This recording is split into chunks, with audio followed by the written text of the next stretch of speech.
Good evening, everyone. Welcome to our regularly scheduled commission meeting. The time is now 7:05, November 13th, 2024. Madam Clerk, roll call. Commissioner Bass? Here. Commissioner Kelly? Present. Commissioner Williams? Here. Mayor Taylor? Here. As we stand for our invocation, Mr. Williams, do you mind? Heavenly Father, Lord, thank you for the many blessings you bestowed upon us this day and every day. Lord, we ask that you please continue to cover our city, our residents, everyone that works, resides, drives through, and just continue to be a blessing and a bright opportunity for our city. Amen. Amen. Amen. I pledge allegiance. I pledge allegiance to the flag of the United States of America and to the republic for which it stands, one nation, under God, indivisible, with liberty and justice for all.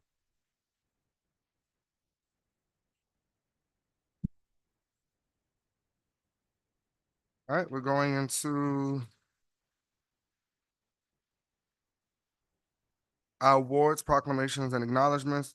We have none at this time, Madam Clerk, right? All right, we're going forward to the approval of the consent agenda. Do you have any pulls, deletions, or deferrals at this time?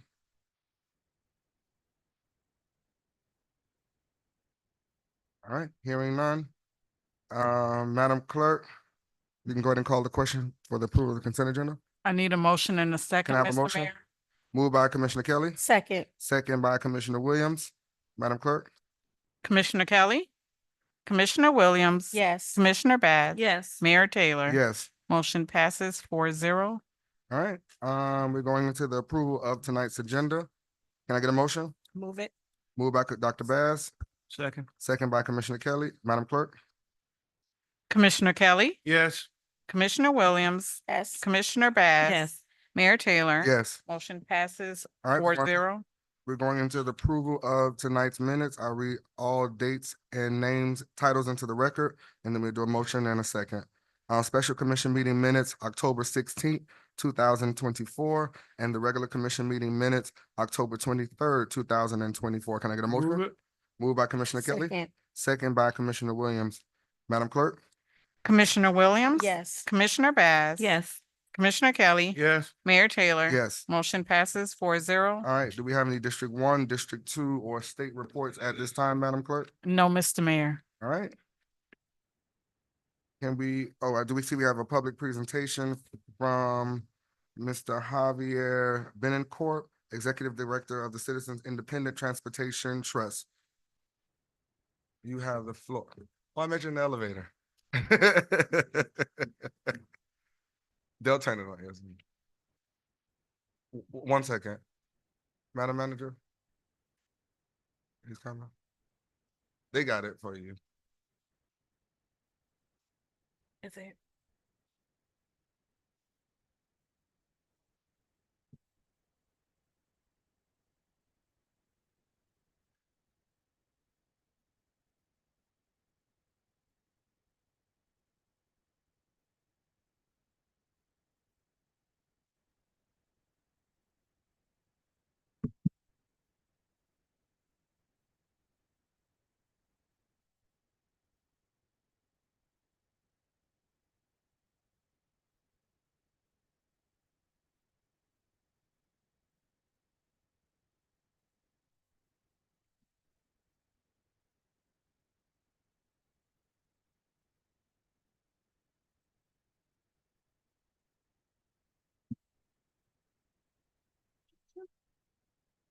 Hello, testing. Hello. Good evening, Mr. Mayor and members of the commission. My name is Mariana Price, not Javier Betancourt. Unfortunately, Mr. Betancourt couldn't make it today, so myself and my colleague here, Carla Damian, our Chief Community Engagement Officer, were here on his behalf to deliver a presentation to you all. The reason why we're here tonight is it's been a couple years since someone from the Citizens Independent Transportation Trust has given a presentation to the municipalities to talk about what the PTP, what your half penny sales surtax funds have done since the inception of the half penny sales surtax in 2002. So with that, I'm going to hand it over to Carla, and then I'll come back up for a few minutes to talk about the municipal program. So here she is. Good evening, Mayor Taylor and Commissioners. Thank you for having us today. Let me lower this a little bit. Phil, if you can go to the next slide, please. Okay, so back in 2002, 2002, November 2002, the citizens of Miami-Dade County were asked if they wanted to raise their sales tax an extra 0.5% or a half a penny to go towards transportation projects.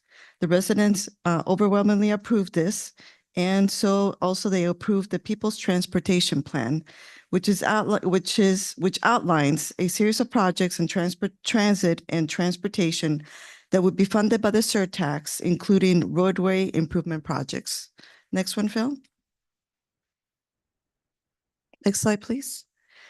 So as mentioned before, this included various projects to improve transit and roadway improvements. And as part of that, voters also approved the creation of the Citizens Independent Transportation Trust, which is an independent entity comprised of citizens who serve as volunteers with the mission to oversee expenditure of surtax revenue. The CITT audits, monitors, reviews, and oversees and investigates the use of the surtax that is used to implement the People's Transportation Plan in its projects. We are not, however, Miami-Dade County Department of Transportation Department or the Miami-Dade Transportation Plan Organization. Sometimes people get those two mixed up with us. We are independent. We don't build or plan like they do. However, we do fund the projects that go towards improving transportation and transit in Miami-Dade County. Next, please. So as I mentioned before, we are an independent entity comprised of 15 members, 13 representing each county commission district, 1 representing the mayor's office, and also another member representing the League of Cities. We also have our executive director, Mr. Javier Betancourt. Currently, on our trust, we have vacancies in districts 9, 10, and 12. And this particular, I know the city of Opa-locka has 2 districts. District 1, which is well represented by one of our newest members, Mr. Miguel Murphy, who was appointed by Chairman Oliver Gilbert III, and also District 2, represented by Mr. Omar Bradford. They're doing a great job on our trust. Next, please. So as I mentioned, if anyone is interested in, serving on our board, we currently have districts 9, 10, and 12 that are open and available. And if you're interested, you can go visit our website at www.miamidade.gov/CITT and click on the member recruitment tab, or you can call 305-375-1357 to apply. Even if I was talking to somebody, even if their seats are filled right now, it doesn't hurt to apply because we never know when the vacancy can become available, and we have already, your application available. Next, please. So this is our office, led by our executive director, Javier Betancourt, and we're a small staff, but we do quite a bit in working with our local municipal partners and transportation partners. Next, please. So as part of the work that we do, as I mentioned before, we do audits to make sure that the money that is being collected is being appropriately used. The funding is going towards the intended use of the projects. And so municipalities get around 22 to 23% to be used in transit and transportation projects. As I mentioned before, we do several audits on the cities. And according to the chart that I see, Opa-locka started their audit back in, the last one was started in 2019. So the next one will be coming up will be in 2024. Our team will certainly reach out to your city staff when the time comes to do the next audit. Next, please. Now going into a little bit more of the financials of the People's Transportation Plan and the surtax as collected. Next one, please. So ever since the half-penny surtax was collected, which a little more than 20 years ago, we have collected close to $4.8 billion in surtax funds. And those those surtax funds have gone towards many projects, mostly transit projects, as you can see, $3 billion. Municipalities have received about $1 billion. Other funding has gone to public works. And so there's a misconception that people ask always, where has the money gone? But the majority of it, as you can see, has gone to roadway and transit improvements.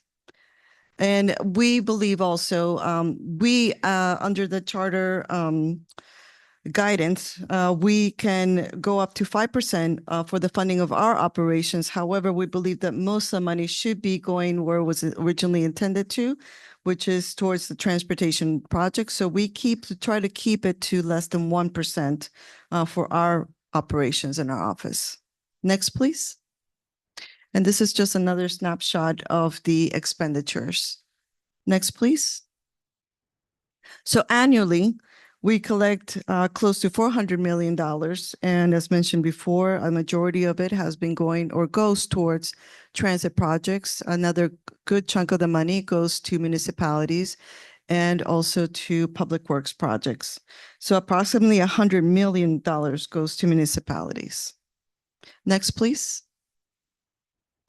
And this is just a snapshot of the pro forma for the next 40 years, which is close to $8 billion. And this is outlined by the Miami-Dade County, not us. So we just followed the pro forma. Next, please. Next slide. Now, I'd like to talk a little bit as we go into the next section of the presentation, a little bit of where our money, again, has gone, which is some of the projects that you see that people now enjoy due to the passing or the approving of the half-cent surtax. It's free Metro Mover for everyone. We also expanded Metro Rail all the way to the airport. We are also, our seniors now get to ride free on our transit vehicles because of the half penny that was approved. So we've done a lot of different improvements, not only roadway, but also on transit improvements. And now I'll hand it over to Mariana. If you can go to the next slide, and she'll talk a little bit more about municipalities. Thank you, Carla. So as I said previously, my name is Mariana Price. I am the Municipal Program Manager. I arguably have the best job at the CITT because I get to deal with all of the cities and their varied personalities. Fun times, not so fun times. I get to travel and ride the trolleys and the circulators. In fact, recently Opa-locka presented at our municipal program committee, which meant that I rode your circulator. So that was fun, but I do believe it's on its way out. Looking around, I see a few familiar faces. I want to give a big shout out and thank you to Mr. Anathan, Mr. Austin, Mr. Gonzalez, and Ms. Gross and Ms. Guillen. Especially Ms. Guillen, Yesli Guillen. She is amazing. She submits her reports, all the reports on time. I never have to worry about her. She's very, very thorough, which is a great thing. So I really appreciate that. So with the municipal transit program, ridership recently was 10.8 million. That's as of FY 2023. Q4 reports were recently submitted. I have not yet tallied up the final count, but we are going to be well over 11 million. So that's good. We're on the up and up. I understand Opa-locka is getting the freebie if it hasn't already started. Yes. So that's good. A lot of cities that struggled with having fixed route circulator ridership have realized that they are better off and they have increased ridership once they switch to on-demand. Key Biscayne is one, up near Bay Harbor, Bal Harbor, and Surfside. They're all doing the same thing. So it's a trend that we've been seeing, and we're working with DTPW to see how we can make it more efficient. We're also working with the on-demand vendors to see how we can make it more efficient, not just having it a one ride trip, but that they can pick up other people along the way. So the city of Opa-locka, last year, you were projected to receive over $1,084,000. This year, it's a little bit lower, but we recently had a presentation with our Chief Financial Officer, Vontricia Walker, at our annual municipal workshop, which, yes, he attended. And, you know, even though they're projections, they're only just that. And we can't predict when there's going to be huge surges in the sales surtax. So we're confident we're going to at least make that much. But, you know, we go by the pro forma, which is previous years.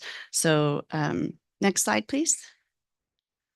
Sorry, I started to talk about the numbers before we were there. But yes, so far this year, Opa-locka has received 186,000. That is because Opa-locka is on a reimbursable basis. Once we receive the annual financial reports from the last year, we're going to have another audit, and hopefully with that, we'll be able to recommend the continued release of funds on a regular basis. So that's really all I have for that. Thank you. We're a tag team here. Okay, next slide, please.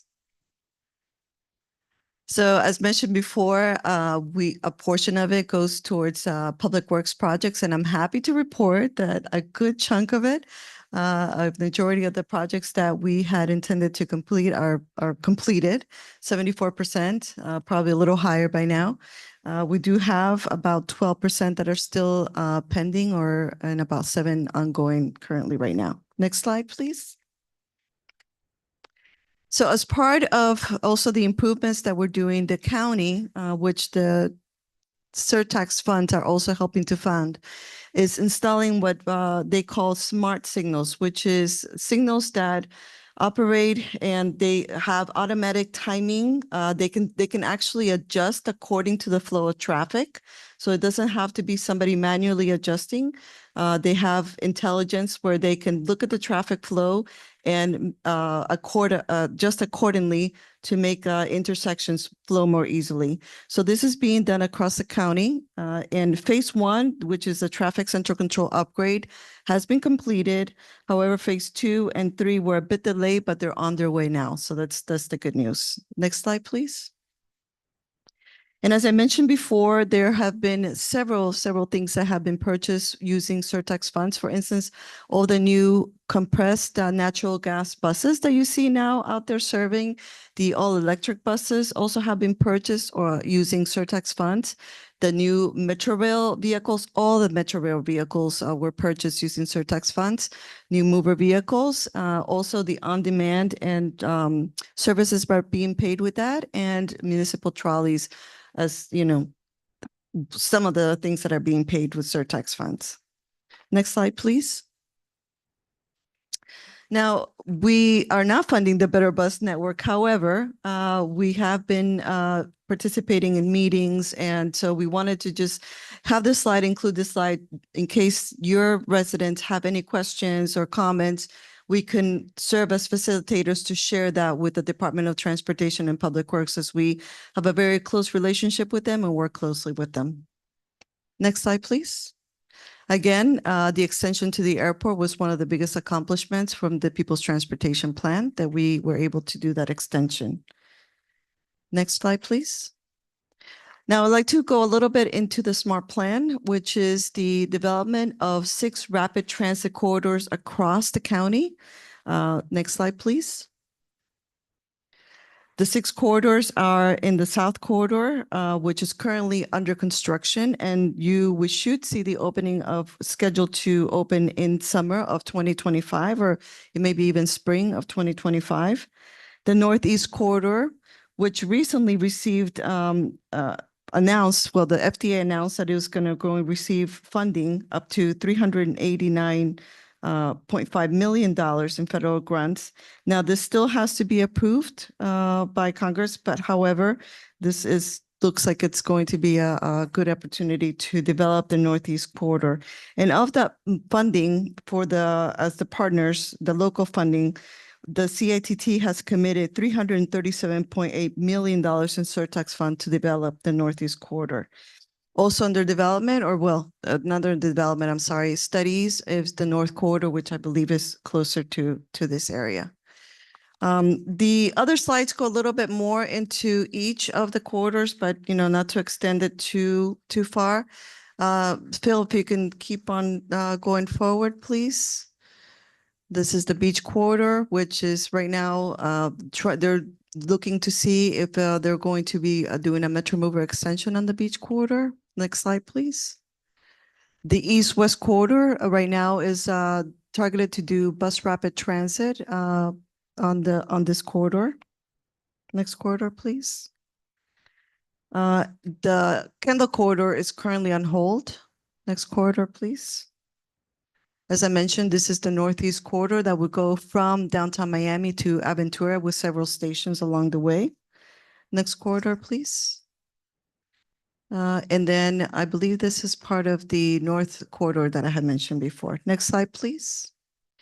So as far as the corridors, the People's Transportation Plan has also served or has been funding park and ride facilities that connect major transit routes where people can easily park their cars, leave behind, and use transit.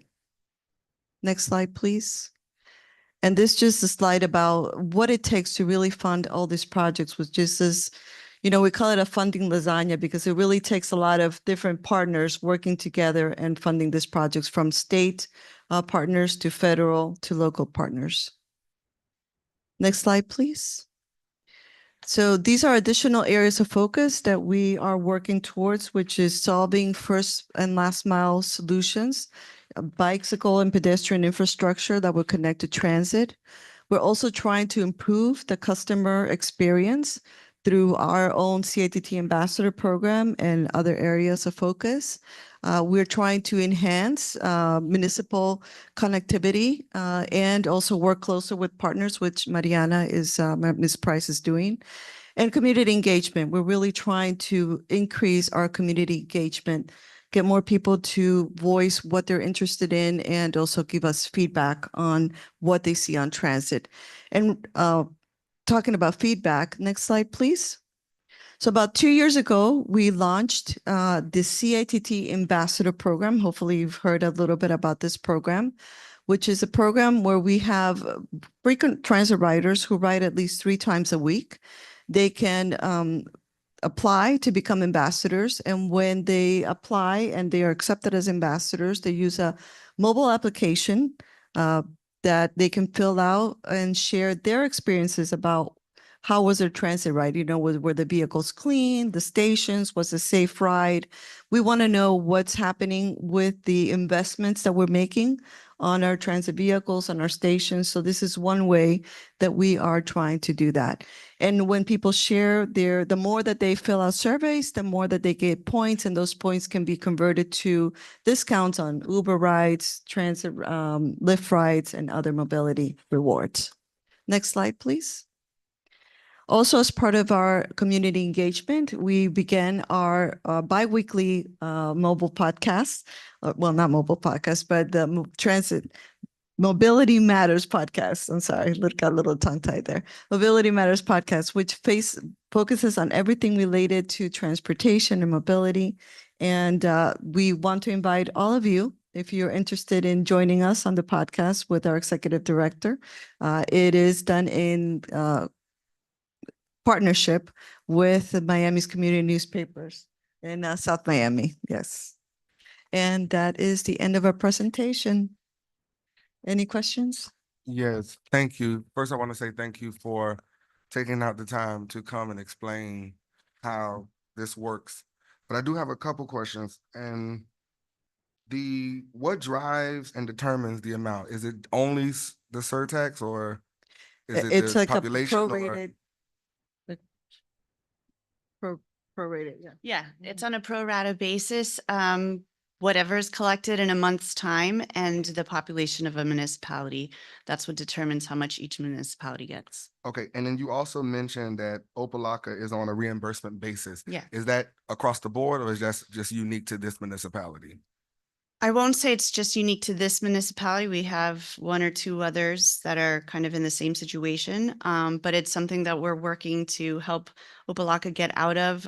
It's from previous audits, recommendations, due to a number of issues that we're trying to get the city back into compliance. And so we want to have financial records that help to support the reason for releasing the funds, as they are given on a monthly basis like everyone else. Okay, and also the north corridor, You all are fully funding that project, and I know that's the Metro Rail coming. Well, I got a lot of questions. The Metro Rail coming. Take it easy on us. Okay? We're not the executive director. You all are fully funding that project? Ooh. It's, funding? it's, yeah, we might have to get back to you on that. Yes. Okay, and I see that you all, okay, then I won't ask my follow-up question. We're good. All right, the only other thing is that I saw that you have the Golden Passport Program. Here in Opa-locka, we have something called the Seniors on the Move. Is there some kind of way that we can connect you all to our director of that program to help our seniors apply and get those, I know if you haven't already done it? the manager who runs that program. So yes, if you send us an email or to Mariana Price, we certainly can do that. All right, so that's all I have. All right, any other questions or concerns? Mr. Mayor, Commissioner Kelly? thank you. Thank you again for your presentation, for being here. I'm going to extend to you an open invitation. I have a community meeting once a month called Meet Me Monday somewhere in the city, the second Monday. Y'all shaking your head. Y'all must have heard about it. So you have an open invitation to come anytime. Let us know, and we would glad to have you as a part of that meeting. You mentioned about the audit that is due in 2000, or you'll be doing in 2024. How long does that audit usually take that you'll be doing in the city? So the way that the audits work really depend on the municipality, how big they are, how much their allocation is as to how often they get audited. Some cities get audited every year, other cities every 2, 3, 5 years. So Opa-locka is due for an audit. We had some discussions with AMS. They are now called the Internal Compliance Department. And they wanted to hold off on the next audit so they could grab a whole other fiscal year, but we were missing one financial document from that fiscal year. So once that comes in, and it may have already come in, so that Opa-locka may already be on its list to start tackling this fiscal year. Okay. Do you have any projects in Opa-locka that are pending that are CITT funded, that are strictly in Opa-locka? So with any projects that Opa-locka has wanted to do that require CITT funds, your staff already knows that they just send it to us. They ask us for the money, they show us the invoice, and we give that money. So there should be no projects in Opa-locka that are being held up due to withheld CITT funds. That's No, why. not held up, just pending project. I think there are one or two that I remember that may have some CITT component Okay. funding to it. I didn't say we're holding it up. The last question that I have, really two-part. You mentioned, it was on page 18, about the traffic management system of synchronization being better across the county as a part of what's going on. One of the challenges that we have, and I've mentioned it numerous times, with the signalization of our lighting system, and I'm just giving you one example, State Road 9 to the light on Rutland, and you may not be familiar with that, but they seem not to be compatible. They seem to be off, just like on 135th and Opa-locka Boulevard and the light there by Burger King on whatever the street. They tend not to be synchronized and causing traffic to be backed up.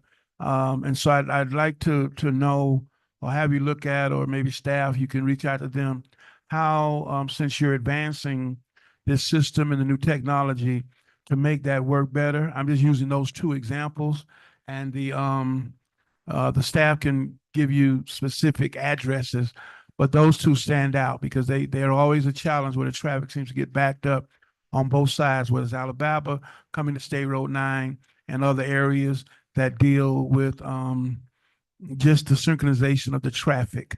So I'd like for you, if you can, to look at that and give us any feedback, or if it's not something your jurisdiction really tackles.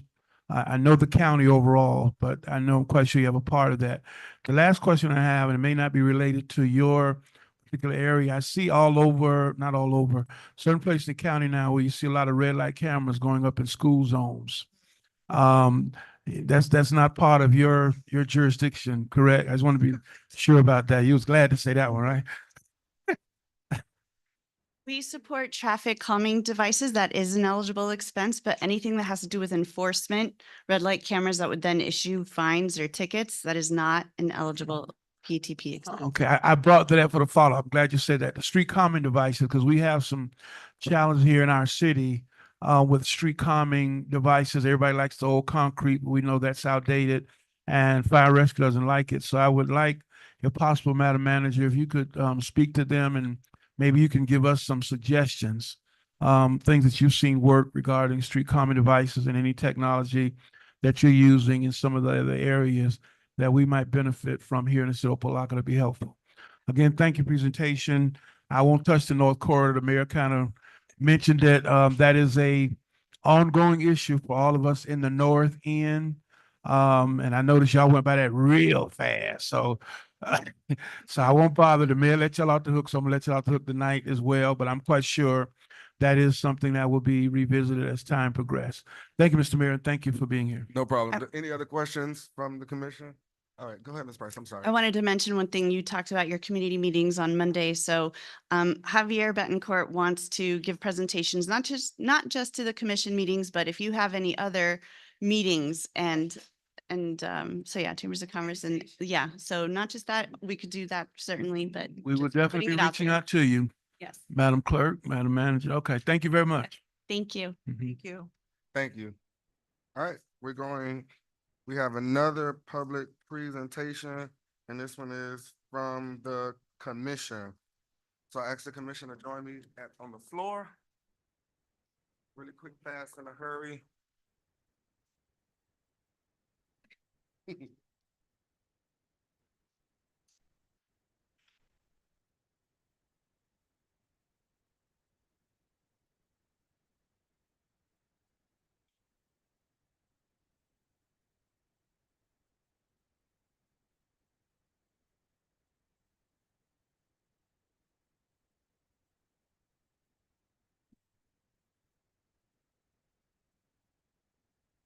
All right, so we all know that we recently had an election and we are changing over the guards soon. We have a new member joining us. One member is elevated to another position, and we got a member leaving us. So we want to say with gratitude to Commissioner Veronica J. Williams.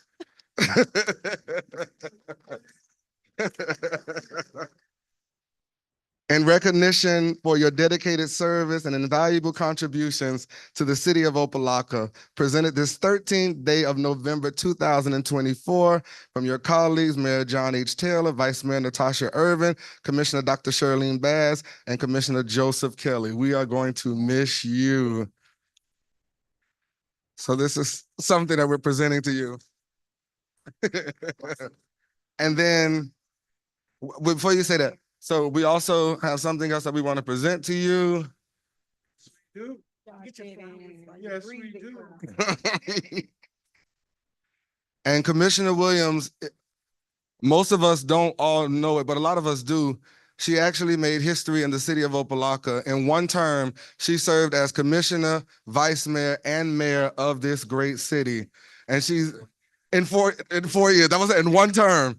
She's sat in every single position. So we just want to say thank you for your time. Thank you. We're gonna miss you. We are gonna miss you, and we're sad to see you go. Sad to see you go. All that stuff you told us. Well, pause. Is this a thing? Oh, before she say anything, we also want to say that after today, we want you all to join us for a reception in the commission's conference room right next door. We have a small reception that we want to throw a nice little party for you. Pepsi. No Pepsis. No Pepsis. You say no. I'm gonna say something really quick. Thank you all so much. I have enjoyed 4 years go by so fast, and I've thoroughly enjoyed being on the dais. We have seen so many different faces come and go, but I'm excited about the future of Opa-locka. I would be remiss if I do not personally thank all of the city employees who have been with me through thick and thin, through my ups and downs. And as I was learning, I tell people it takes 4 years to learn the job. and then the next 4 years to actually master it. So, because I've had to sit in every seat. That means you're coming back. No, I didn't say that. Because I had to sit, look at y'all, y'all gonna make me. y'all gonna make me cry. I thank you all so much, and it's such a thankless job, to the city employee, everyone. I mean, I love you all. You all you run this city, and we don't do the work. We do, we legislate, but you all do the work, and you're behind the scenes. You're the true unsung heroes. I just pray that we continue to keep moving the city forward, as we change guards. I know that we're going to keep the best interest, but I would be remiss if I do not say, I'm going to miss you, Joanna. I'm gonna miss you so much. And the city's clerk's office, I'm gonna miss the attorney's office, and of course, the city manager. So thank you so much, everyone. Love you, and I'm out. You ain't out. This is a mic drop.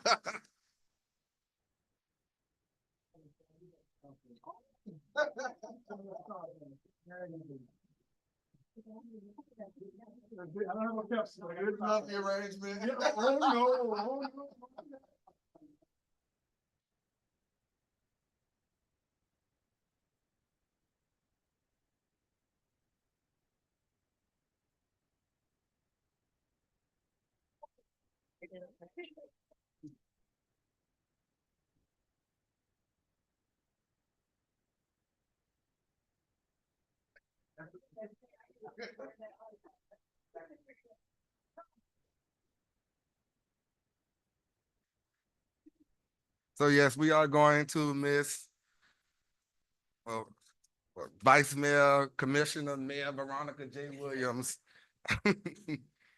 We're gonna miss her. So we're getting ready to go into our citizens forum. This is where our citizens can let us know what's happening on the ground, and we can talk about it collectively. And we turn it over to our Madam Clerk. Can you read how to participate in citizens forum? Yes, thank you, Mr. Mayor. City of Opa-locka Commission meetings are held in person at the Opa-locka Government Center, City Commission Chambers, 780 Fisherman Street, 3rd floor, Opa-locka, Florida.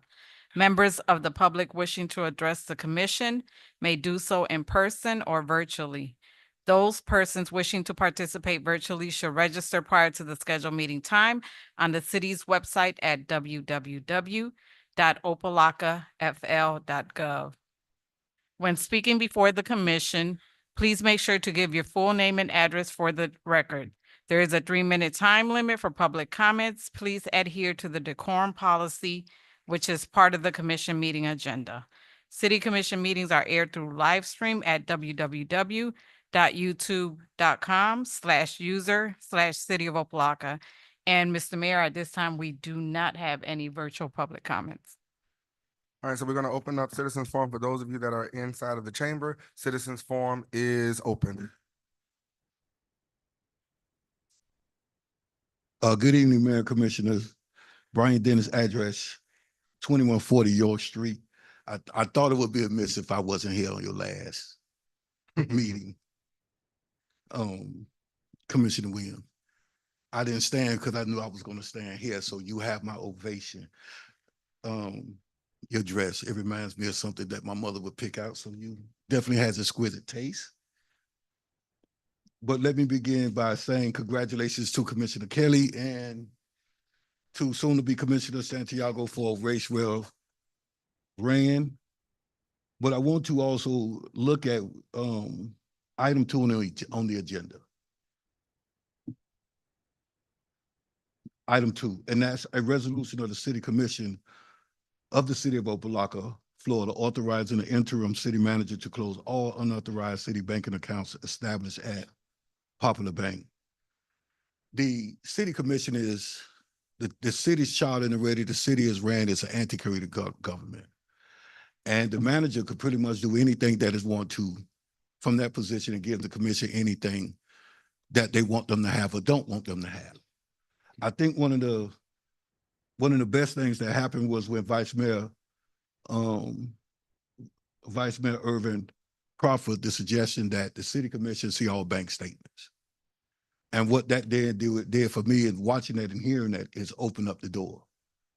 I don't think blood is on anyone's hands when the business of the city should be first and foremost. And we're one of the poorest cities in Miami-Dade County. The job of the commission is to elevate the city, the commission, and the residents of the city, because we're all residents here, to the next level. The untimely firing of the manager, which many knew that I was on board for firing, but not for any personal reason, but for business. The city, I believe, with what has now, with the election season over, should be able to move in a direction that should begin to get the state oversight board out of the city and run it in the way that it should be ran. I say this as I leave. Commissioner Williams, I'm gonna miss you being sitting on the bed, watching you play with your phone, doing detective work, and finding out the different laws and everything like that. I wish you great success in your endeavors. Good night, Mayor. I won't be able to join you. I'm about to get chewed out when I get to this pastors meeting. But I couldn't be here and not say to you, congratulations for a term well served. Citizens Forum is still open. Citizens Forum is closed. All right, we're going on to 15A1, our planning and zoning items. A resolution of the City Commission of the City of Opa-locka, Florida, providing for the approval of the tentative plat for the property located at 921 Superior Street and identified by folio 08-2121-007-1770 in the R1 zoning district, dividing the property into 3 separate parcels for the development of 2 additional single-family homes, providing for an effective date. This is sponsored by the interim city manager. All right, Madam Manager, go ahead and present, and then we'll open up for public hearing. The tentative plat is for the property located at 921 Superior Street. The owner desires to split the lot into 3 separate parcels and add 2 single-family homes for a total of 3 single-family homes on the property. I have Mr. Gregory Gay here to answer any questions you may have at this time. All right, can I have a motion? Move it. Moved by Commissioner Williams, Second. second by Commissioner Kelly. We're gonna open up for public hearing. Public hearing is open. Second by Vice Mayor Irvin. Public hearing is open. Public hearing is closed. Do we have any questions for the manager or Mr. Gay at this time on this item? All right, I'm Okay. sorry, Mr. Mayor. Commissioner Bass? Quick question. Is this the plot, the lot not far from Family Dollar? No, it's not near Family Dollar. This is off of Superior Street. Mhm. It's south of Opa-locka Boulevard, where the Opa-locka Boulevard curves. It's like the next block south, off of Superior. And it's like roughly about 2 houses in, there's another property that has about 18,000 square feet, with a single house on it. So they're looking at subdividing that in order to build 2 more homes. I know you're visual. We didn't go on a field trip.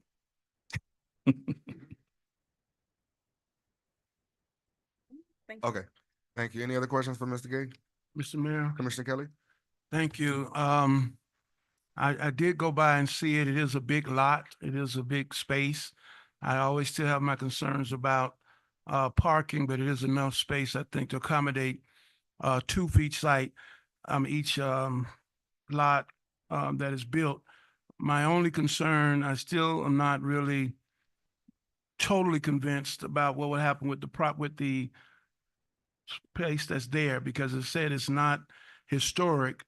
And so I could see it being torn down. So the question I really have is, since we're approving this, actually to break it down to build those other 2, so you'd have 3. Could they potentially tear it down and build 3 straight? Yes, sir. Yeah, and that's the concern that I really have because they're asking us to subdivide it really to add two, but I'm concerned about them tearing it down, building three. But if they were to if they were to tear it down and build a third one instead of leaving it there, that process would still have to come before us, correct? As a single family home on a platted site, no, it will not come back to the commission. Single family homes are not presented before this board unless they're done in multiples of, I believe, 8 or more. Okay, yeah, now that was my reservation because I can see them tearing it down and just putting three new ones there, which I wouldn't really have a problem with if I had an idea what they would look like. We got kind of an idea of the two, but they're based on the one being there already. But if they can tear that one down and build three, I'm really concerned because we would not have any way of any checks and balances once we pass this, correct? That is correct. Okay. Other than going through the regular zoning permitting process, which is the only other recourse or any way you would have eyes on it to even look at it. It would be pretty much through an administrative process. Right. I'm saying it wouldn't come back to commission, be administrative. Yes, sir. Okay. All right. And coming through the administrative process, it will still require the 2 parking spots for each subdivision? Yes, sir. Okay. I'm going to support this only for the fact that that lot is big. And because you have administrative process goes through, I think you've heard the concerns of this commission regarding parking. And this is not special. This is actually can be done. So, okay. Thank you, Mr. Mayor. Okay, and I know we're about to call the question, but Mr. Gay, this resolution doesn't preclude them from tearing down the existing structure? No, it does not. And that was that issue I had with it as well. All right. So in the future, when things come up like this, can that language be added? 'Cause I know normally when, like, if you tearing down an old building, you leave up one wall to grandfather it in, blah, blah, blah, blah, blah. Is that something that we can do here in the city?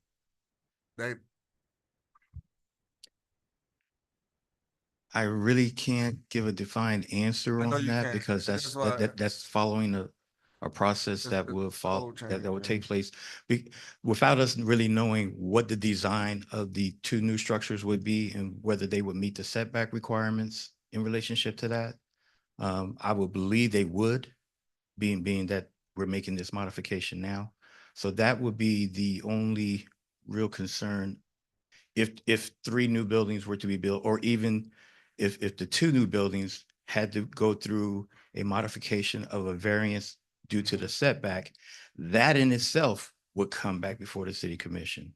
Okay. But other than that, if they do it through a fully administrative process.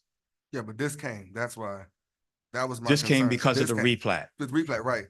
So, Yes. but to me, essentially, it's a development, because it's 3, and selling, renting, so it's a development. So that was my concern for this project, but we're good. That was, all right. Mayor, I think the other concern that probably caught your attention is mine because in the language of the planning council meeting, it was kind of alluded that it was historic in nature. Yeah, Which means historic properties, you can't just demolish. They got their own separate process.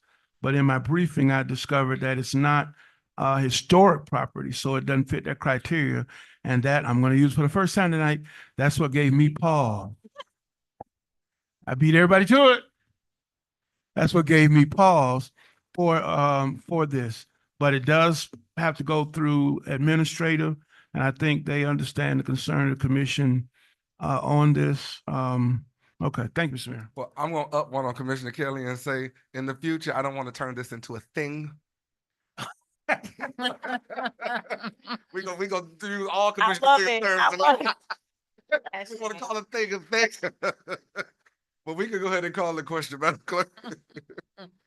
Commissioner Bass? Yes. Vice Mayor Irvin? Yes. Commissioner Kelly? Yes. Commissioner Williams. Yes. Mayor Taylor. Yes. Motion passes 5-0. All right, we're going into our second planning and zoning item, which is A2. A resolution of the City Commission of the City of Opa-locka, Florida, providing for the approval of the special exception request for the construction of a twin home building located at 211 Ahmad Street and identified by folio 08-2121 002-2590 in the single-family residential R1 zoning district, providing for an effective date. This is sponsored by the interim city manager. All right, Madam Manager, go ahead and present and then we'll open up for public hearing. So this is a special exception to build a twin home building at 211 Ahmad Street, which is currently a vacant property. And I will ask Mr. Gay to approach the podium to answer any questions the commission may have. All right, can I get a motion? Move it. Moved by Vice Mayor, Second. second by Commissioner Williams. This is a public hearing item. Public hearing is open. Public hearing is closed. Any questions for Mr. Gay or the Madam Manager for this item? Mr. Mayor, Commissioner Bass? It says a twin home. Is that a duplex or that's what the same? Okay. It's the same terminology, Okay. yes. Twin home, duplex, all the same. Duplex. All right, any other questions? Mr. Mayor, Commissioner Kelly? regarding this one, and looking at the notes that I mentioned in my briefing, because they require a, special exemption, which means it's not really allowed. We're moving multifamily development even further. I mean, that area really is designed for single family development. And I'm concerned, as I always say, we open up that Pandora's box for properties to start doing that, to put more on a property than really the zoning is intended. And I know across the street has been pointed out that there is some multi-family, but in this area, if you buy a home, a single family home, the intent is that that's what you're going to see in that zoning, because this requires really a variance, correct? I mean, a special exception. Special exceptions. Special exception. I'm concerned about seeing this in the future from other developments that want to come there, as opposed to just seeing a single family home, which is what the zoning for this area requires. And I think it's even pointed out by one of the board members in the planning meeting about the site began to extend multifamily development to the north. There's only single family development. And if you continue that trend, you could have a lot more multi-family development. And if I bought my home thinking a single family, you're going to see a lot more. And I'm not even getting into the whole parking challenge, because we've seen that with other duplexes, triplexes, where they're supposed to have, 1.5 parking spaces, and there are 8 cars all over the place. So I'm challenged with that, especially when you're doing a special exception for it. Thank you, Mr. Mayor. All right, any other concerns? I'm sorry, I have another Yes. question. Do you know if these gonna be 2-bedroom, 1-bedroom? Because that also depends on what parking would look like. Yes. The design of the twin homes, each one of them will be a 3-bedroom, 2-bath. And they will have 2 required parking spaces based on the size of the units.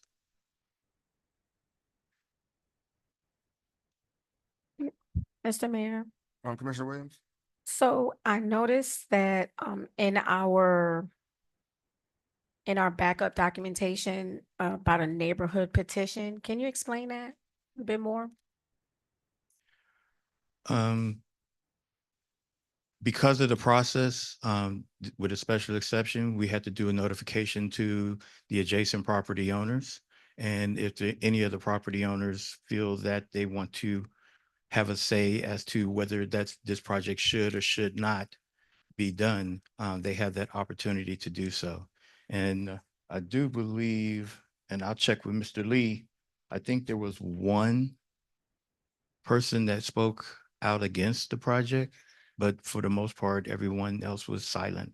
So, and the reason why I ask is I only see 2 copies, 2 scanned copies of the petition, which I would believe if this is a street, there would be more. Like I is said, that a door-to-door process? Like you go to the neighbor and, I mean, go um, to that resident and ask if they agree or not? Because the two that I see say that they support it, and then it's only those two. mhm. I would assume that this is, This is actually that's. mailed out to each of the property so- owners, and they choose whether they wish to respond or not. So I think that's what kind of makes, I'm not even gonna say it, but I think that's what, Go ahead and say it. no, I'm not gonna say it. I think it's that part that, okay, so I guess we pause, but so, only because I think about like all of us, right? And as we're, this duplex really is gonna be built where single family homes are. And to piggyback what Commissioner Kelly is saying, and he's right, I know it's not, I'm telling you, in a year, we're gonna be talking about the parking on this street because of this. And so, and then in that same year, it's going to be residents that are going to be standing up here saying, we didn't know that this was being built. And so my question is that process even a good process to even mail? Maybe you need to go door to door and have that conversation. And I'm only saying because I know that there are going to be residents that are living in a single family home that are now going to be parked out, like literally, it's gonna be. And then we're going to start this is going to open Pandora's box. We're gonna start something where now I own property and I wanna push 2 and 3 duplexes on a single family property. It's gonna be a thing. Thank you. You made me, Jesus, but it's gonna be a thing. And I don't know. I don't feel comfortable with passing this because I really think we're gonna open Pandora's box with this. And I don't think we're looking down the future that we start this and then somebody else is gonna be here and say, but wait a minute, on November 13th, you changed the variance, you passed it. Why can't I have mine? And it's just gonna be a community of this. So that's my 2 cents. Okay. If you'd like for me to respond, Yeah, sure. through the manager, the mail notification is a standard that is done through all municipalities to notify adjacent property owners. If it's within a 500-foot radius or 375-foot radius, the same process is done. So that is pretty much a standard that is done. We as staff do not go out and talk to each of the property owners to get their particular You can't input. call them?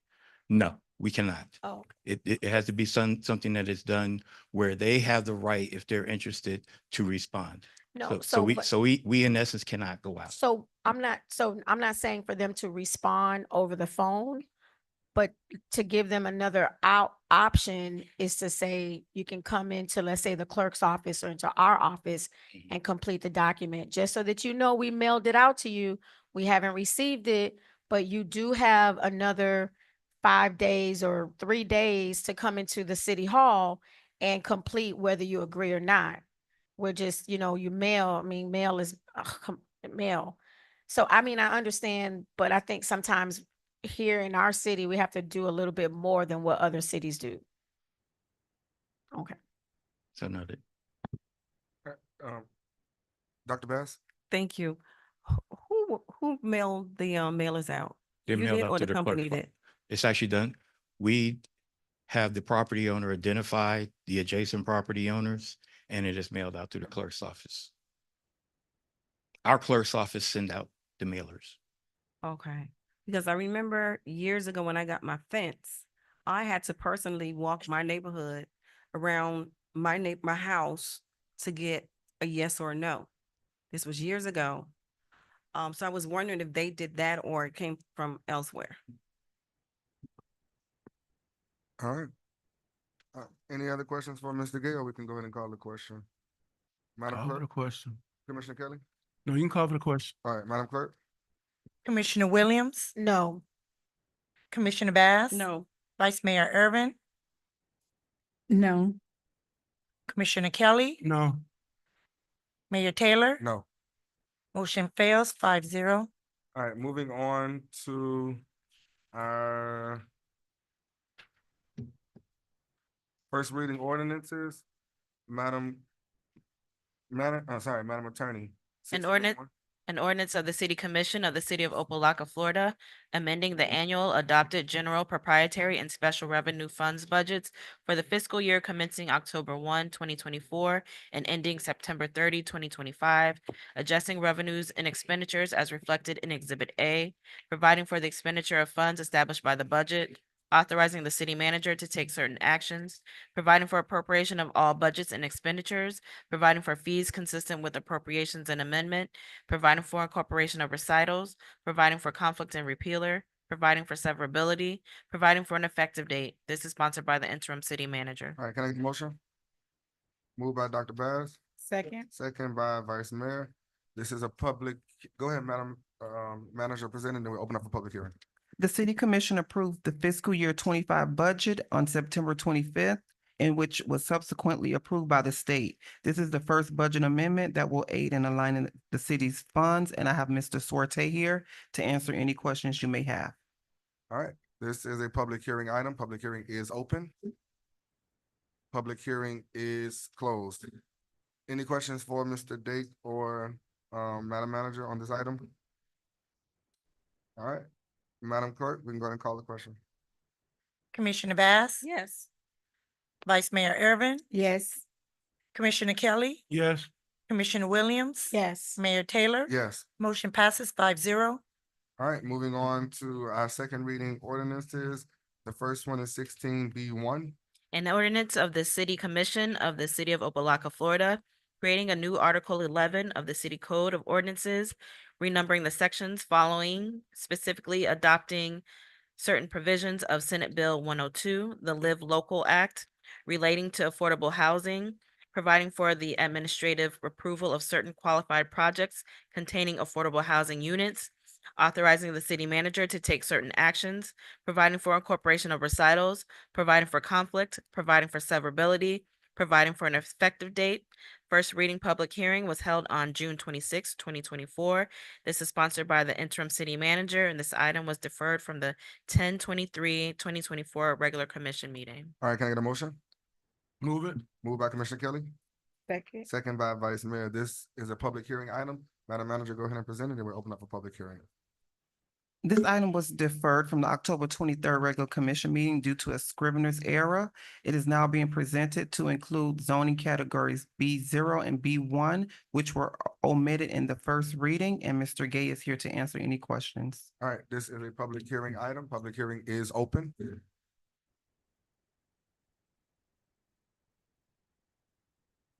Good evening, mayors and commissioner. Elector Commissioner Luis V. Santiago, 1156 per right in Opa-locka. Something that I see here that I need an answer about affordable. When we're talking affordable here in the great city of Opa-locka, we have to know that we have many people that they cannot affordable or pay this kind of rent that they bring into our city. The other day, I looking for somebody renting, and I go to one of these new development that we have in 22nd Avenue, and the less expensive apartment that they have there costs $3,800.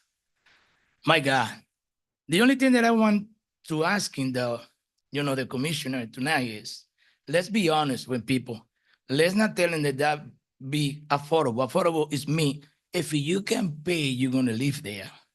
It's not me. It's not for people that we have here in the great city of Opa-locka, that they living with the check, the pension check, very low income check.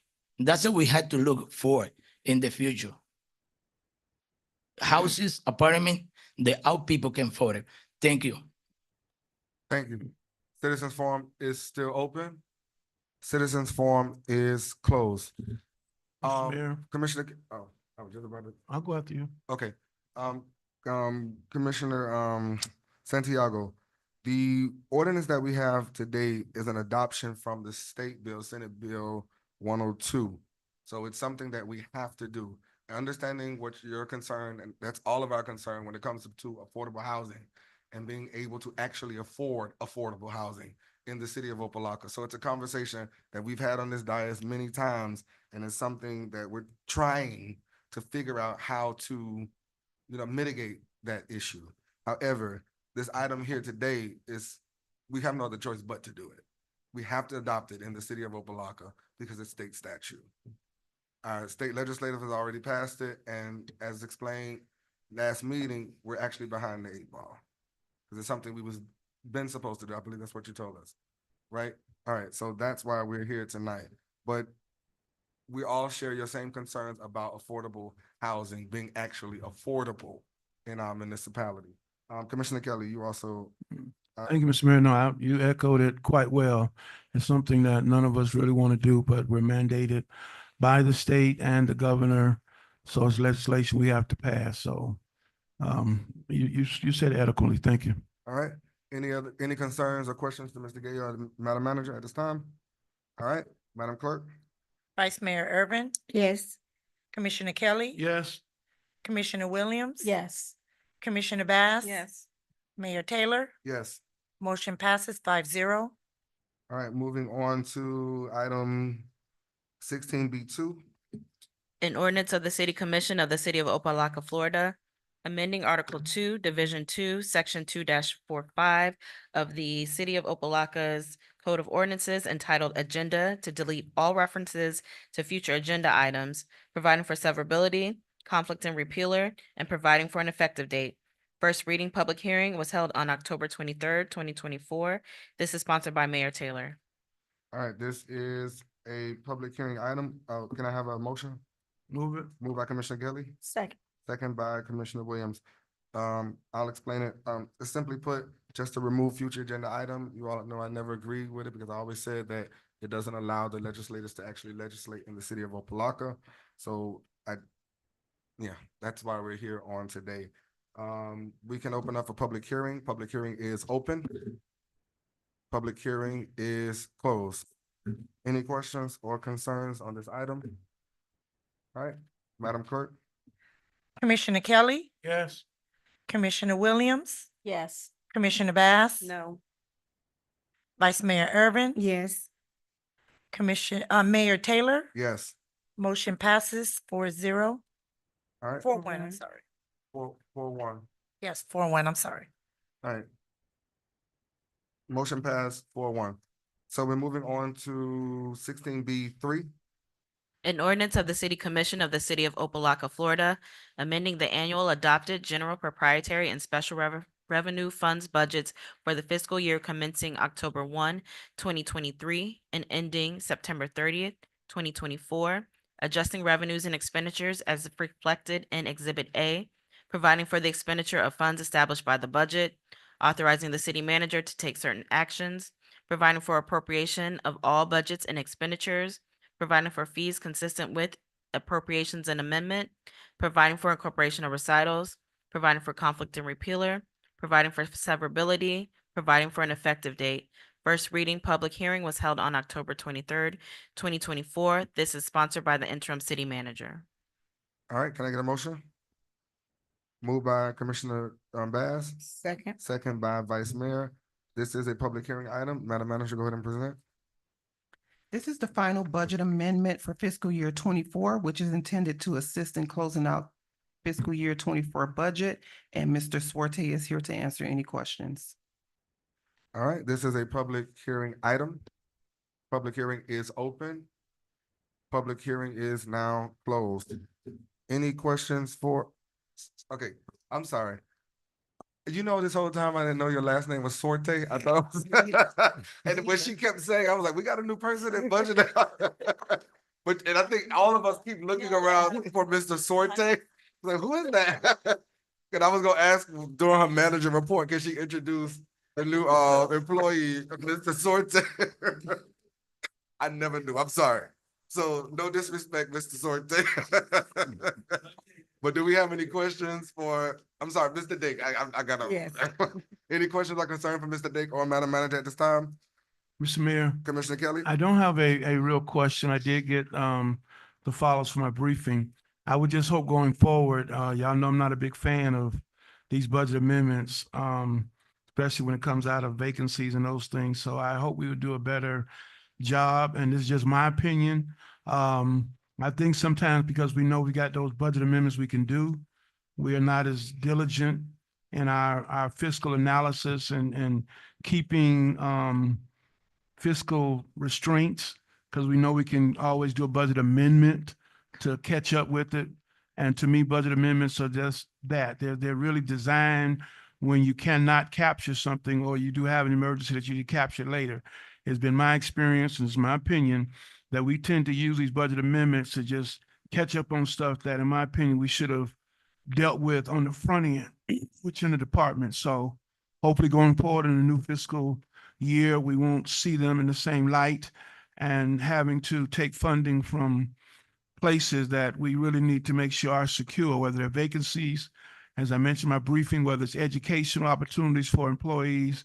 So I just want to put that on the record. Thank you, Mr. Mayor. All right. Any questions or concerns? All right, Madam Clerk?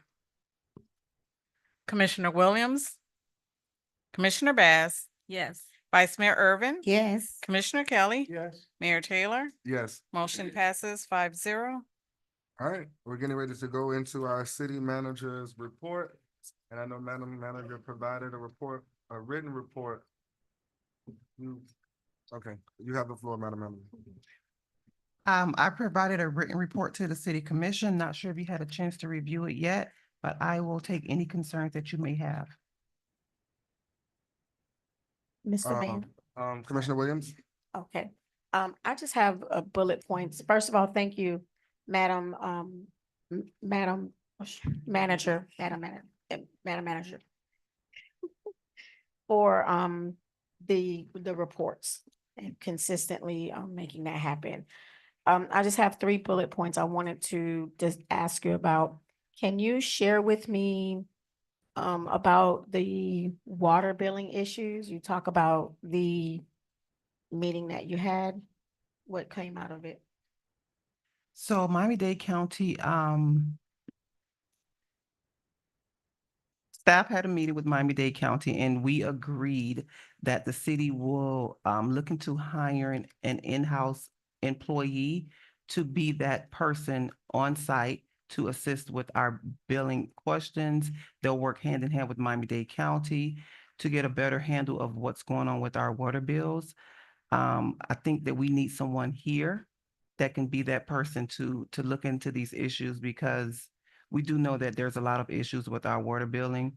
Miami-Dade County seems to think that a lot of people are having leak issues. We seem to think that it's something different. So our suggestion to them was that we can hire somebody on site to be that person to better assist with our billing concerns, and they will also have access to the actual billing system. Okay.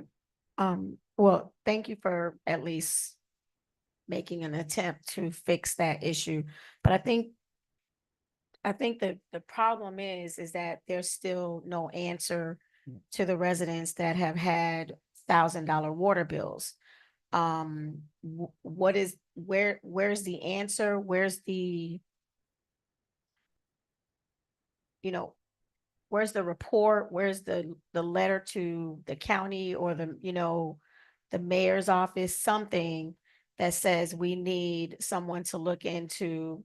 As a matter of fact, have we done a overall study of, or asking the residents how many, we know a few that offhand, but there may be a lot more that we don't even know of that have not shown up to commission meeting. Yes. I think that, more has to be done. Unfortunately, the communication is not there to certain residents that are experiencing this. So, and I've also requested a list of all the residents who have had an increase in their water bill. So we are waiting on that list from the county. So we can try to contact those residents and see what we can do to address those concerns as well. Okay. If you could just like keep me posted, just, yeah, because that's an issue and we don't want to revisit that again. I also wanted to say kudos for having an accountant, right? Yes. I don't have my glasses on. Oh, Yes. there's- Okay, in the back. Come on up here. Come, yeah, it's Miss Gantz. Ms. Gant. Are you still, okay, Gant? I don't know. Yeah, no, she didn't. I'm sorry. They gonna come through, girl. Come through. Come through. Next time, make them red, but come through. Oh, no, I was okay. You haven't had to talk as much since I've asked you questions. We've been in the back being gorgeous. So no, I just wanted you, if you could just, oh, wait a minute. I'm so sorry. I'm out of line and I'm out of order. It's fine. Through It's the fine. mayor, Yes. Madam Manager, is it okay that Yes, I, it is. you sure? Okay. Yes. I'm so sorry. No problem. Strike that from the record. Can you share with us that process of how you got to being able to hire the number? I have 2 bullet points here. Yes, so we do, well, good evening, Naima Gant, Director of Finance, Mayor and Commission. So we do have 2 on-site persons that are temporary, and I think I shared this last time I spoke. One will transition into that role as accountant. I'm very excited for that. And I have 2 interviews scheduled for in the morning with 2 additional. So the 2 additional persons that I will interview in the morning will fulfill that hybrid model to focus on fiscal year 24 audit. So I have 2 persons coming in tomorrow for an interview. The mayor is happy to get that underway. Okay. And I know before we discuss efforts in terms of with working with human resources, did those efforts pay off? Did you do anything different? Or we just happened to No, we just really fall cracked right the into whip. place? Yes. Perfect. Mhm. Well, first, I was just going to say the firm that we're utilizing, they currently specialize in finding governmental employees. So it's not just accountants, but there are other capacities within the government realm. Okay. So, yes. well, thank you so much for, Commissioner, wait, yes. before you, thank you so much. I want to go back. So you talked about bringing we're transitioning one from part-time, well, temp to full-time employee of the city of Opa-locka. So this 6 months project accountant is the hybrid program that you mentioned? Correct. Yes, sir, it Okay. is. So that's to the last year. Focus on 24s. Okay. Mhm. And then once that's done, are they going to transition or is that They will transition out. transition out? Yes, sir. It's only Okay. 6-month project. So the 2 interviews that you have tomorrow is for the hybrid, Correct. solely for the hybrid? Mhm. Okay. All right. Mr. Mayor, Commissioner Kelly? thank you. They would transition out, but what Yes. would that do to the department once you finish? Will you still be able to maintain the process of making sure audits and all that work is done in addition to the regular stuff you do in finance once they transition out? Yes, so their focus is primarily for 24 financials. I am still concurrently recruiting for full-time staffing. So we have that both working. Okay, Yes. that's what my question. You're really Mhm. still recruiting. Okay. Absolutely. All Yes. right. That's the only question I had on with finance. But Mr. Mayor, I did want to piggyback Commissioner Williams' statement on the water water bill issue. And I know, and I say this many times, staff can only go so far. So Mr. Mayor, I'd like for you as our leader, maybe you might need to get a meeting with the county mayor or something. We're scheduling one. So I'm just saying, so people will know that we are moving forward. We recognize Yes, the sir. pain. So I know you are probably working on something, because I get the same concerns about the high bills and continuing.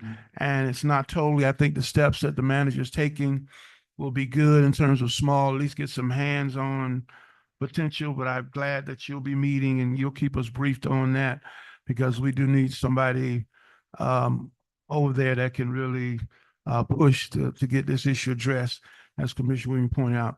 Thank you, Mr. Mayor. I just wanted to add that to her comments. on that. Okay, so, and I know Commissioner, we'll turn it back over to Commissioner Williams, because she's gonna say thank you. I just want to say thank you for beefing up for the next audit, because we know. Yes, sir, We you're gotta welcome. move this needle. All right, Commissioner Absolutely. Williams, you still have the floor. You done? All right, thank you. Okay. Any other questions to the finance director or the manager on To finance? manager, just. to Okay. manager. Thank Just- you, Ms. Gant. Go ahead. Just a Commissioner quick, Vance. quick question, Madam Manager.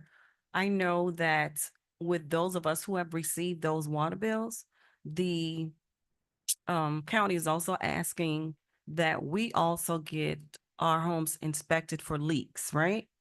By a certified plumber. With that being said, is there any way that the city can assist our residents in accomplishing that? With the report of either we have or we don't have on our end? Just a question. We can definitely look into the fiscal impact of that and bring it back to the commission. Okay, thank you. Okay, If I may to the manager. Vice Mayor. I just want to say, Madam Manager, thank you so much. You're spoiling me.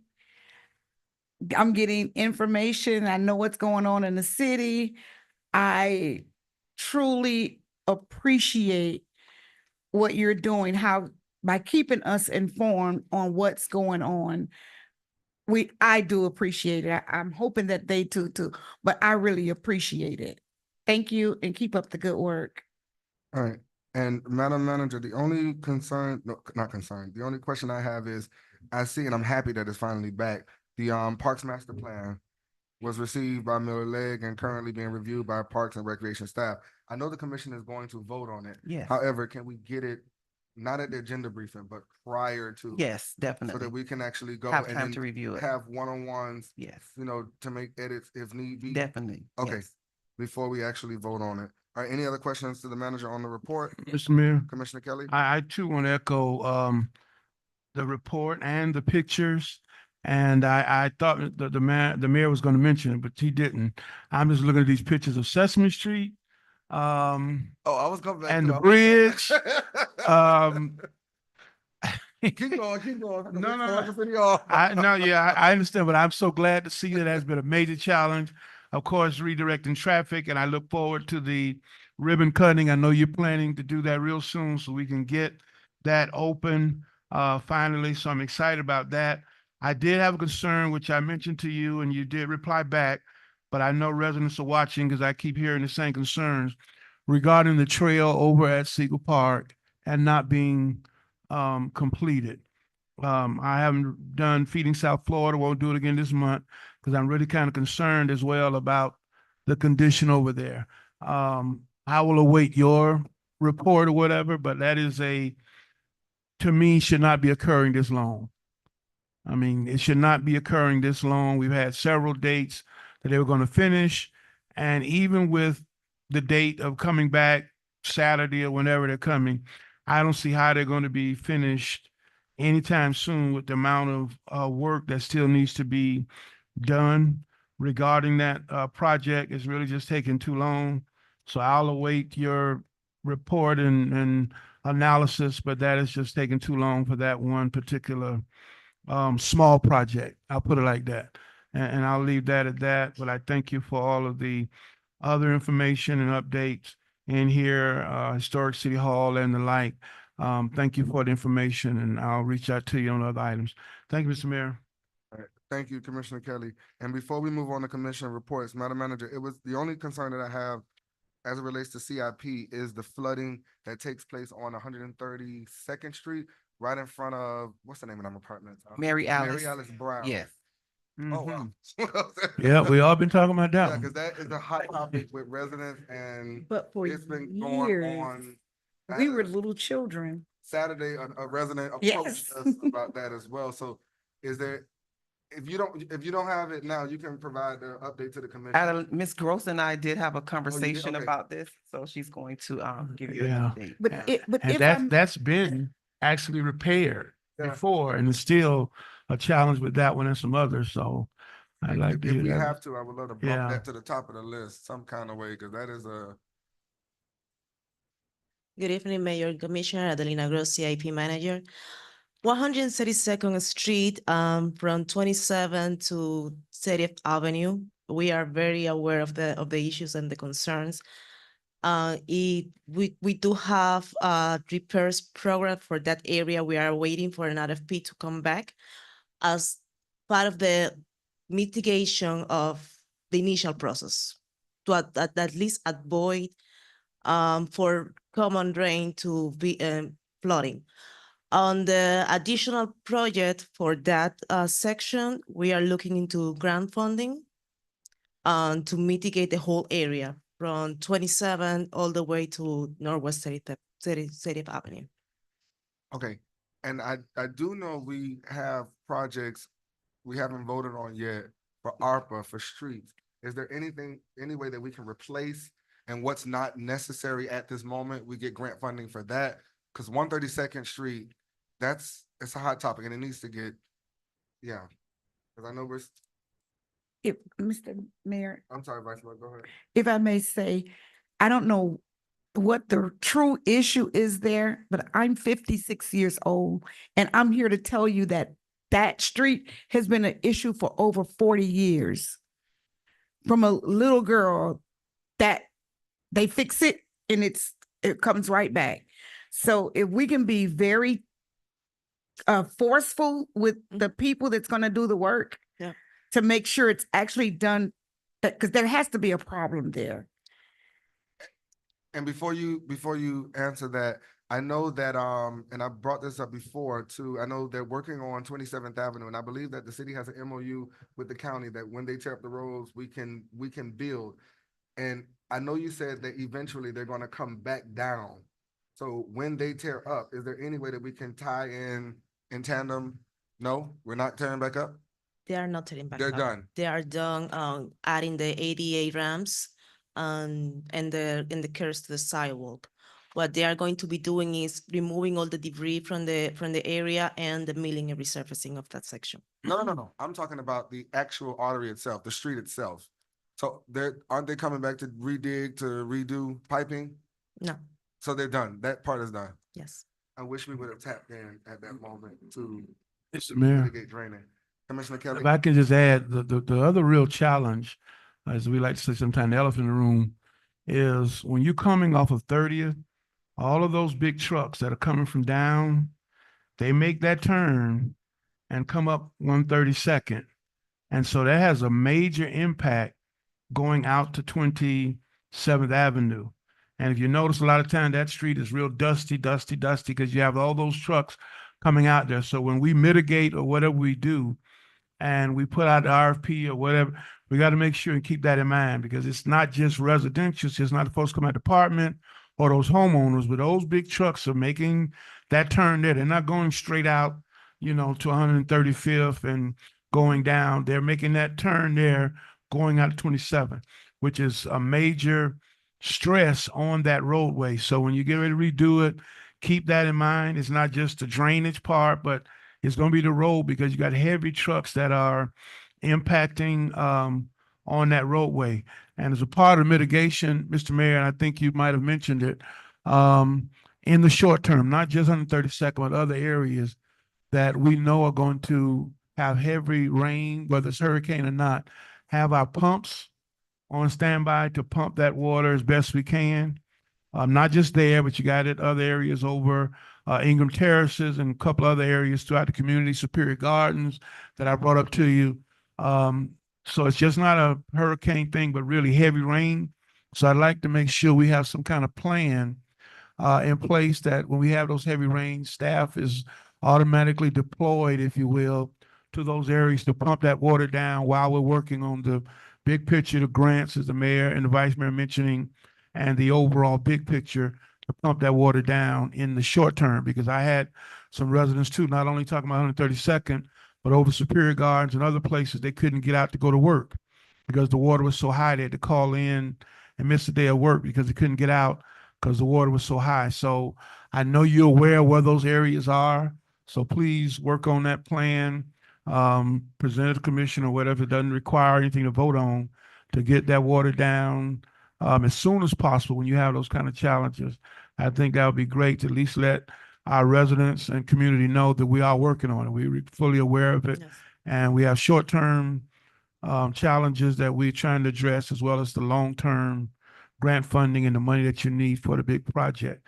So I hope we can do that. I think all of us agree that that needs to take place. Thank you, Mr. Mayor. And in the same vein, what Commissioner Kelly talked about, and I know we talked about this, actually contracting with a company that does that work, so they're on standby for this when need, because I know the county is not always available. And sometimes I got a call, I know Commissioner Kelly calls, Vice Mayor calls, we all call, and we'll get to you when we can, but I did speak to Ms. Gross about that To address that earlier this concern, week. to address that concern, the city issued an RFP recently, and this is the RFP that actually is going to be taking care of 132nd repairs. We will have a contract or a contractor on standby for emergencies and for other additional issues such as cleaning and repairing drainage lines and stuff like that. that's as the city That's, as a that will, whole, yeah, that will be coming to commission soon. to You have pump them- water and clean drainage for mitigation as well as preventative and. Yes. Okay. Preventative and as And emergency basis. Emergency, okay. All right, oh, that's good to know.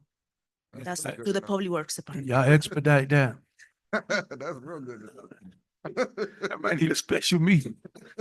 That need to go ASAP. Thank you, Mr. All right, all right, thank Mr. you. Mayor, I have Commissioner Williams, I I'm have a sorry. question for Ms. Gross. Hi, Ms. Gross.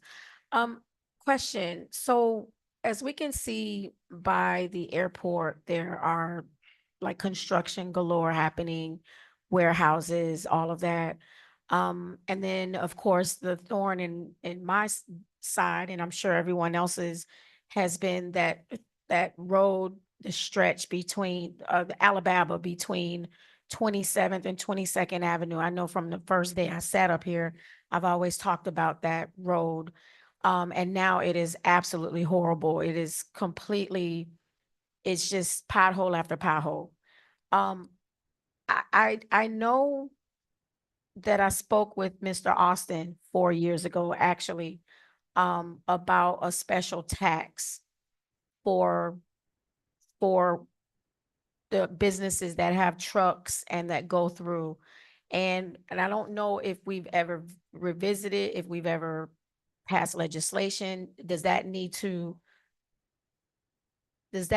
be built? And so let me say this.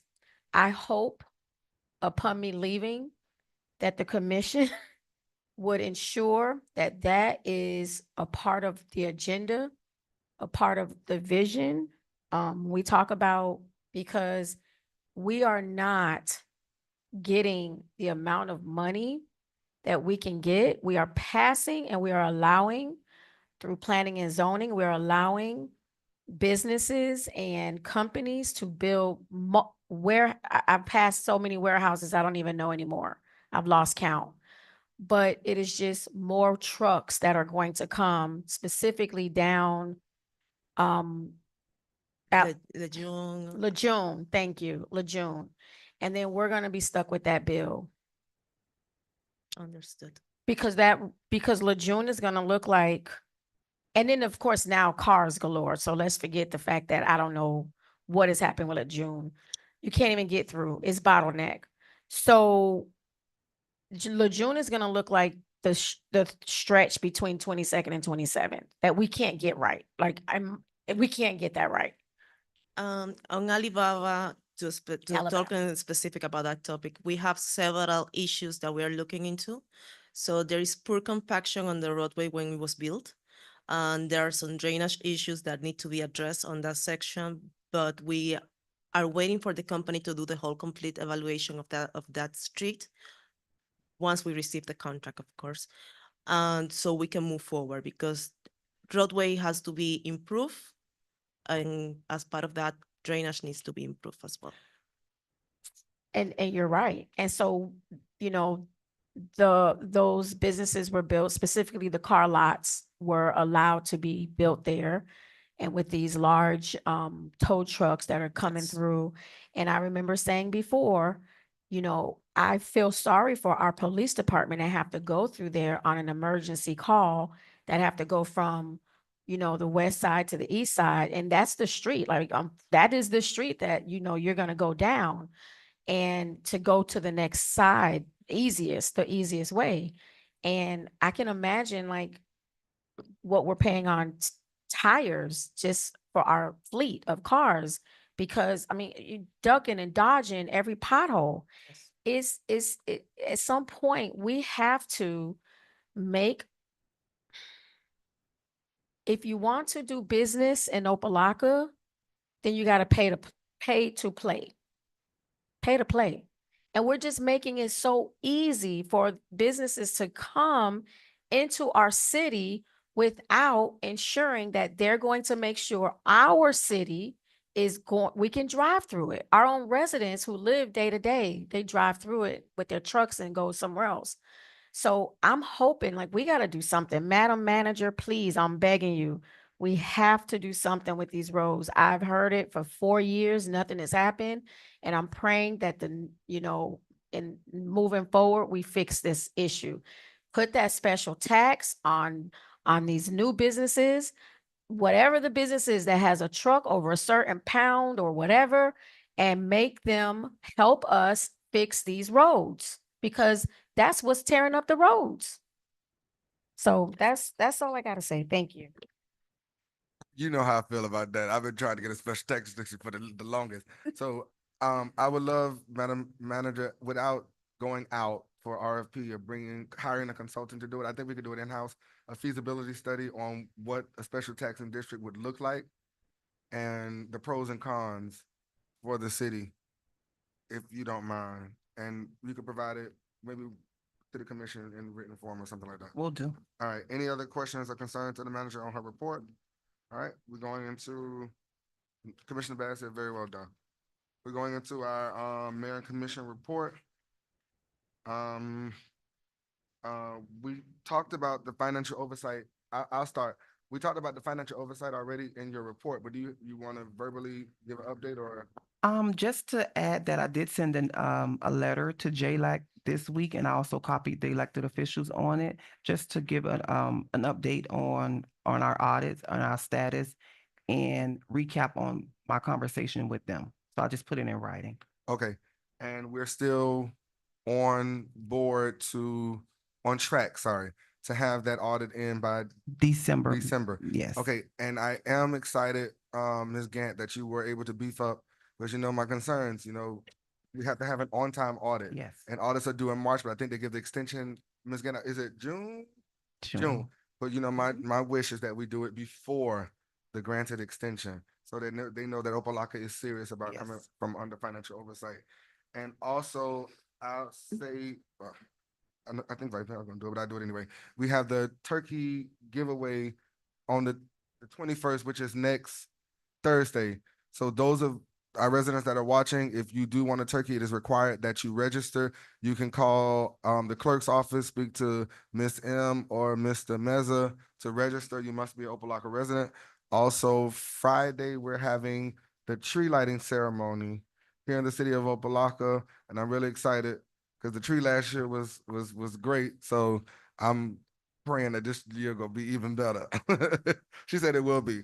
And I know you polled the commission, Commissioner Kelly already talked about it, polled the commission on the ribbon cutting for Sesame Street Bridge. Correct. Next Monday, Yes, the 25th. following Monday, the Following Monday 25th. at 11 a.m. And I'm super excited because I'm tired of driving the long way. So I'm happy to see that is actually underway. So that's it for my report. We can start Commissioner Kelly, and then we'll end with Commissioner Williams, because wait, I'm sorry, before you say that, we polled the commission for a special meeting next week, Wednesday, I believe. Is that, I know you all polled, but I got the polls. I just want to make sure. Yes, for our. So that is happening. Yes. Next week, Wednesday at 6 p.m. Okay, to close out ARPA. Yes. All right. Thank you. I'm good. Commissioner Kelly, I'm sorry. Thank you, Mr. Mayor. I gave my speech last time for Commissioner Williams, so I won't go through it. Just look at the minutes. But again, we are going to miss you, and we thank you for your service. I want to thank Vice Mayor Irvin and Mayor Taylor and the manager's office for holding down farm share on last Wednesday. I was just too tired to get there, but I'm glad we're able to continue to do that along with staff. And also, I couldn't make bingo last Friday night, but I know the vice mayor held it down. I also was able to attend the veterans program. Mr. Kelly, I just want to say something. I didn't even know it was bingo last Friday. I got, and normally Vice Mayor sent out a text, you coming to bingo. She didn't tell no. I knew it was bingo, but I was too tired. She said it was busy. The only numbers I knew back then was 194. I ain't know no other numbers. But I want to thank for doing that. I also attended the veterans program hosted by Commissioner Bass, honoring our veterans on Monday. Really inspirational to see our veterans and former Mayor Riley there and others that were there. Also, we didn't have Meet Me Monday, obviously, because it was a holiday. We resumed Meet Me Monday on in December. We're going to kind of honor our volunteers to help us throughout the year during our Farm Share and Feeding South Florida events.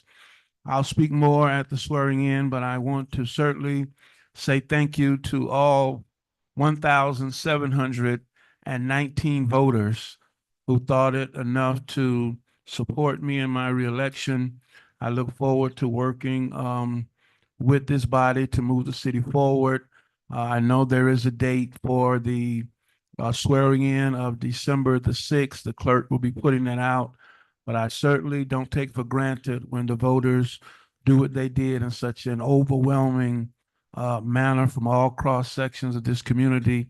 And I'm humbled by their support and continue to look forward to working with my colleagues to move the city forward. But again, thank you for all of your support, and I'll speak more about it at the swearing in. But I got to do a shout out, of course, for my First Lady, who's sitting here smiling and frowning at the same time because she don't really want to be here, and my son who's watching online. And I always like to say I commend those who offered themselves up for service in the city of Opa-locka, and it's not an easy task, Commissioner Williams mentioned. And you do have a distinct honor. I've been here a long time, but I've never been the mayor, the vice mayor, and the commission at the same time. So I think you will always have that distinct honor. And again, thank you for your service. And that concludes my report, Mr. Mayor. Okay, and before Vice Mayor goes, I do want to say also congratulations. Job well done. Service, you did good. Did good. But I also want to say, let's keep Commissioner Holmes in prayer. We all received text messages. He is good, but we just want to make sure that we keep him in prayer. He was a little under the weather, but he's doing much, much better now. We just got that testimony of healing, and we thank God for that. Vice Mayor, the floor is yours. Okay, this would be my last meeting as your vice mayor. I will now be a commissioner. I wanted to make sure I cleared that up because the residents didn't understand how Kelly was going to be taking my spot from me. That's not how it goes. I will be Commissioner Natasha Irvin as of the next meeting that we meet.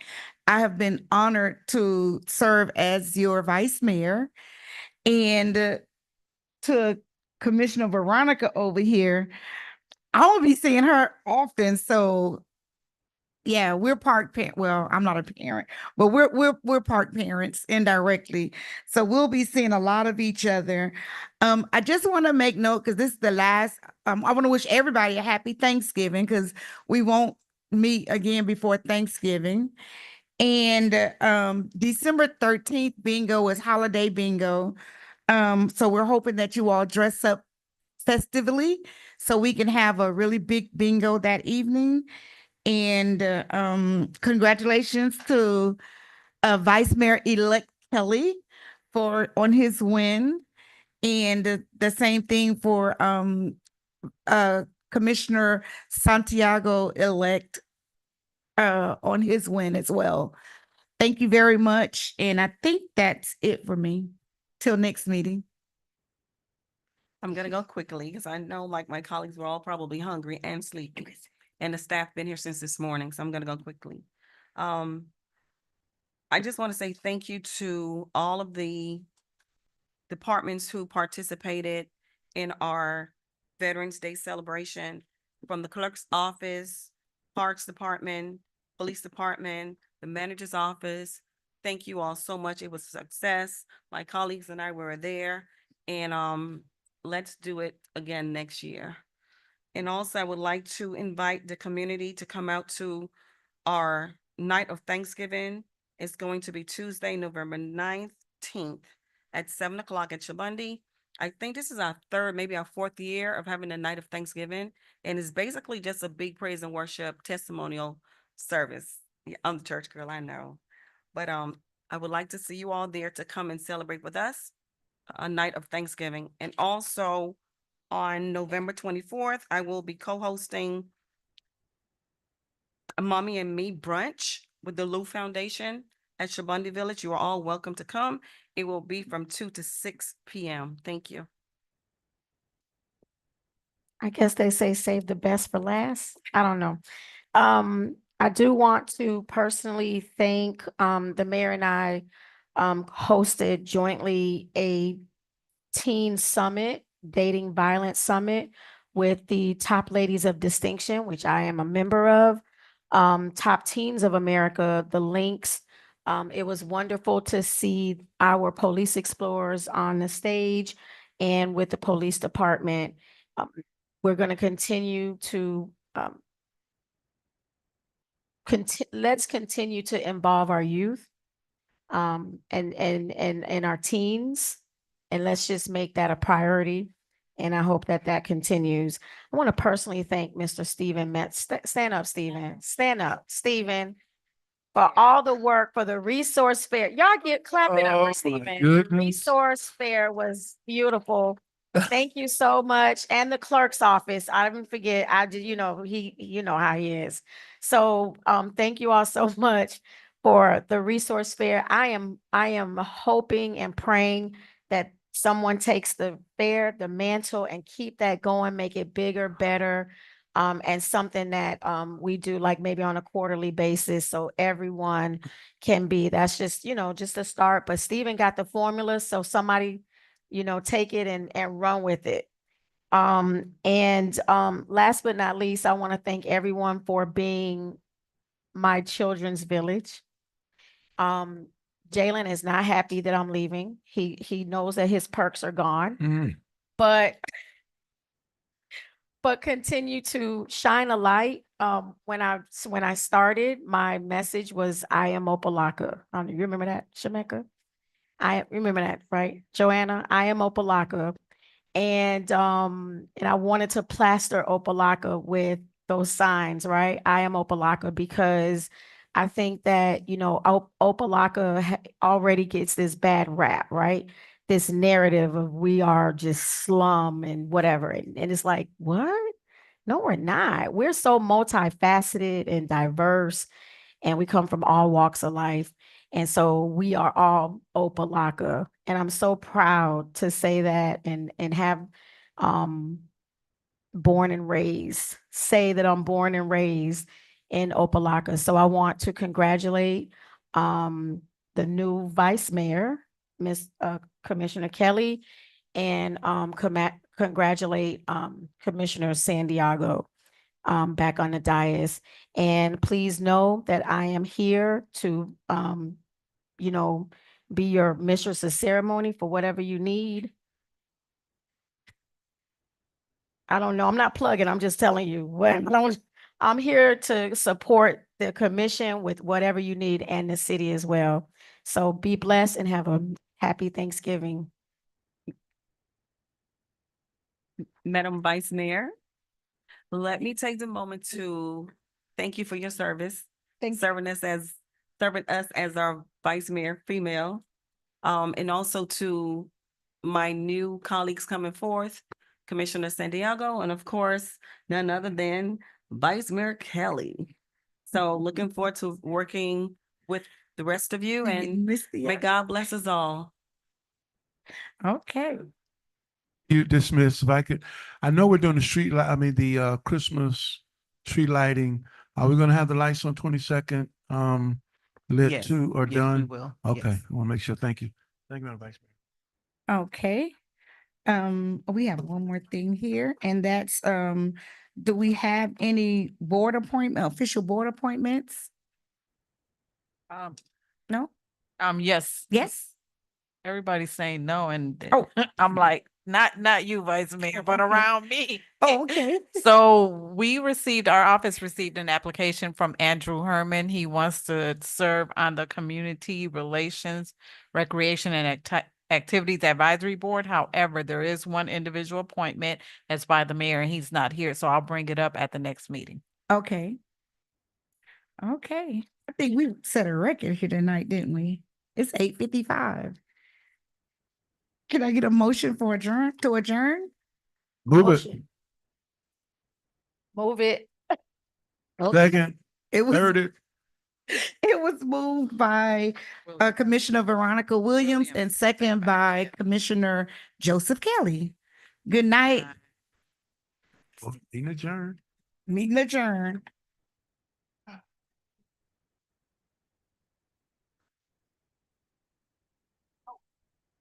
They have food, guys, somewhere. Food.